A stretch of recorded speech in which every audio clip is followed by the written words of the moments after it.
described Iran as militarily defeated, claiming that the country's defensive and offensive capabilities have been systematically dismantled.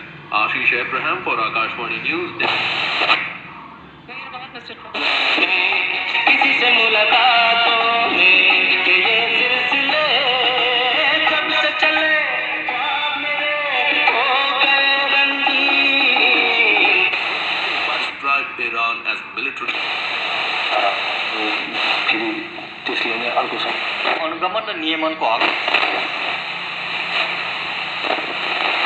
থেকে দীপালি রানী দাস, দীপাকর চন্দ্র দাস, জনকল্যাণ বেতার শ্রোতা club, কচ্ছাহাট, রানীর বন্দর, চিরির বন্দর, দিনাজপুর থেকে একই জায়গা থেকে অতসী রানী দাস, দীপম কুমার দাস, বিশ্বনাথ দাস বিশু এবং ত্রিবেণী রানী দাস, হুসেন সুজি।